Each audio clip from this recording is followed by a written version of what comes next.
President William Ruto suffers a major setback after signing a memorandum of understanding with Raila Amolo Odinga. Why do I say he's suffering from a major setback? Raila Odinga decided to deny joining his administration. He spoke in Kiambu, and this is what he said. Tuko pamoja na jamii haya, najua ni chungu, lakini Kimani ameenda, si wengine wamebaki. Maisha mpaka itaendelea. Sasa watu wengi wanapiga kelele hapa na pale, oh, Raila ameenda kwa Ruto, ametuacha.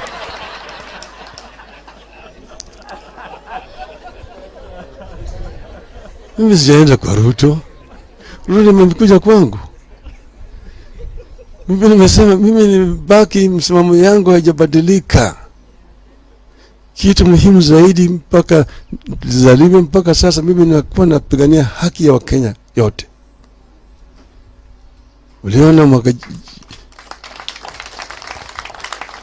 mwaka ile ingine sisi tulitoka yote, tulikuwa kwa barabara tukipigania Wakenya, kusema gharama ya maisha imepanda, tukasema fungulieni sava, tukasema mambo ya ufisadi imezidi, sasa mambo ya ukabila imezidi. Tulisema haya yote mpaka baadaye tukaunda jopo kazi kinaitwa NADCO wakaandika ripoti. Jamaa walikuwa na sheta, baadaye mwaka jana vijana wakajitokeza, Gen Z wakaingia kwa barabara, wakapiga chafua sana tena, wakapiga na hao watu, wakatuma mapolisi kwenda kupiga watoto na kuua watoto, wengi waliuawa. Haya yote yakawa pale, wakaleta watu jeshi, wakatetemeka. Baadaye sasa wakalazimishwa kuvunja serikali na kusema watashauriana kuunda serikali mpya. Lakini sisi tumesema maneno ambayo ziko swala nyeti zimebaki pale pale mpaka litatuliwe. Lakini haviwezi kutatuliwa kama watu hawajakuja pamoja kuongea, kuangalia vile mambo yatakuwa.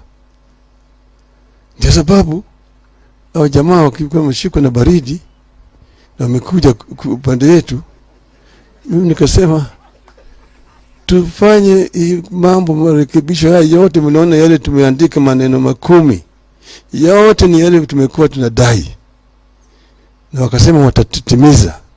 Sasa tumesema tunapatia hao fursa ya kufanya hayo ili yarekebishwe. Uchaguzi itakuja mwaka 2027, hapo wananchi wataamua wenyewe. Now that is Raila Odinga speaking in Kiambu County yesterday. Now before we proceed, in case this is your first time on the Sport Check YouTube channel, kindly support us by subscribing and turning on the notifications bell. We are on a mission to 7,000 subscribers, and if you are a returning subscriber, thank you so much for supporting this YouTube channel. Now one thing we need to understand from Raila Amolo Odinga is that it is difficult to understand his position, whether he is in government or not in government. But I want us to discuss something that I noticed yesterday. That is the location. Now, Raila Odinga spoke in Kiambu County, and Kiambu County is in Mount Kenya region. It is perceived to be Rigathi Gachagwa's political backyard, and many people from that region are opposed to Raila Odinga's memorandum of understanding with President William Samoei Arap Ruto.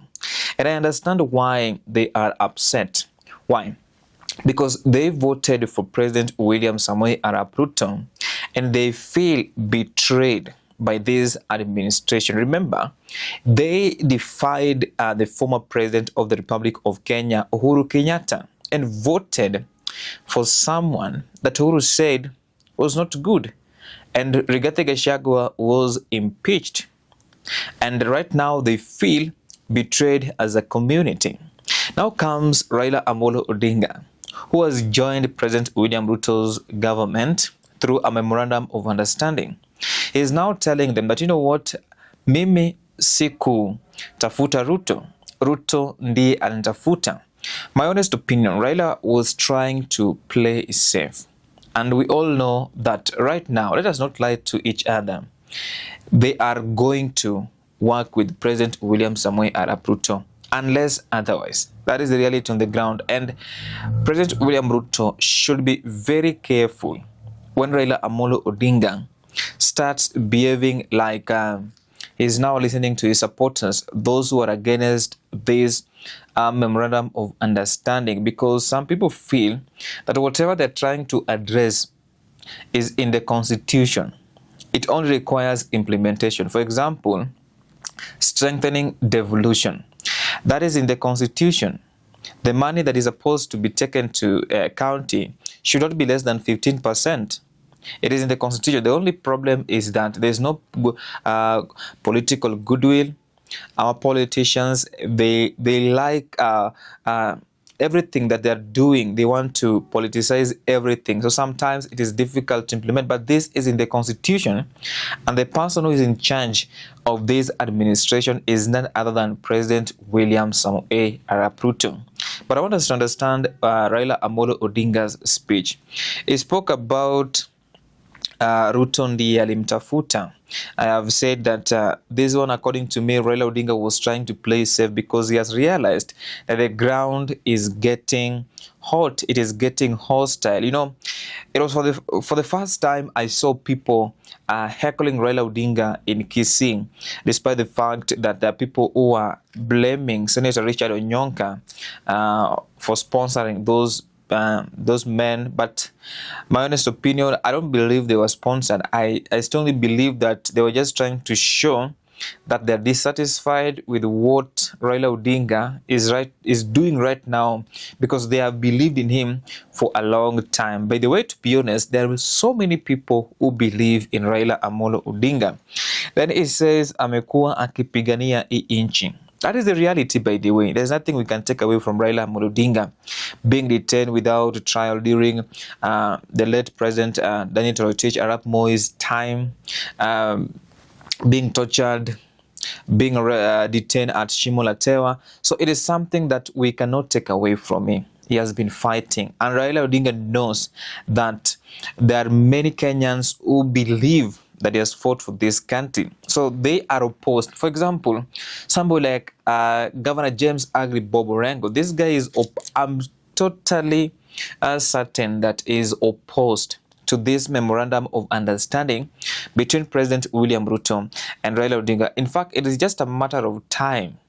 Then you will realize that this thing is not going to work, because this is just a marriage of convenience.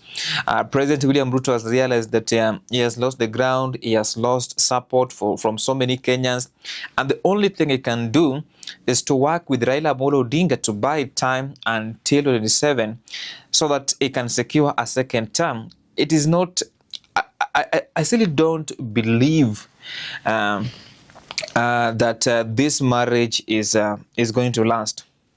That is what I feel. I totally disagree with everything that is inside that memorandum of understanding, because everything that, just like I've said before, like I pointed out, strengthening devolution. It is in the constitution. It should be implemented. So I don't see the need of these two leaders coming together. But they are coming together because of politics. They want to deal with the current politics. They don't want, you know, if Raila Odinga joins Rigathi Gachagua and Kalonzo Musyoka, I'm telling you, President William Ruto can feel the heat of opposition. But that is what they have done.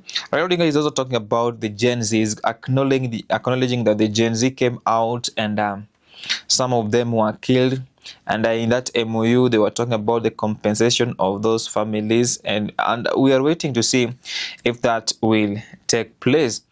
But the major point that I come out with from that particular statement by Raila Amolo Odinga is about 2027 elections. Now he has made it very clear that in 2027 Kenyans will decide who to elect, and that statement President William Ruto should be very careful, because I see a man who can be convinced to support somebody else because the government has failed, I see a man who can be convinced that, you know what, William Ruto is now vulnerable. You can make him a one-term president. I see a man who can make a comeback, but it depends. It depends, by the way, because right now, like I said before, it is a marriage of convenience. What is convenient for Raila Odinga and what is convenient for President William Samoei Arap Ruto. I don't know what you think. You can let me know what you think in the comments section. I promise at the end of my videos to carry out civic education. This is what you need to do. You need to register as a voter as soon as possible. And the beauty of doing that, you can participate in two types of elections. One, general elections. Two, by elections. The number two, you need to demonetize politics as soon as possible. The beauty of doing that, you can be in a position to elect leaders of high integrity, those who will not steal public funds. Have you ever wondered where members of parliament will get money to fund their political activities? Ones, especially the ones that have been elected, most of them will be tempted to steal public funds, and they can do this through, just a good example, through NGCDF. They can mismanage those funds that are very important for certain development within their constituency. Then lastly, remember to vote for someone with a vision. And I'm always concerned about voting for someone with a vision. There are people who have got a vision, maybe to be entrepreneurs once they're elected. And there are people who have got a vision to change the status of their ward, constituencies, counties, and the country at large. Remember, the leaders that we will come up with in 2027 will reflect on our decision at the ballot. Bye for now. I will see you in the next video.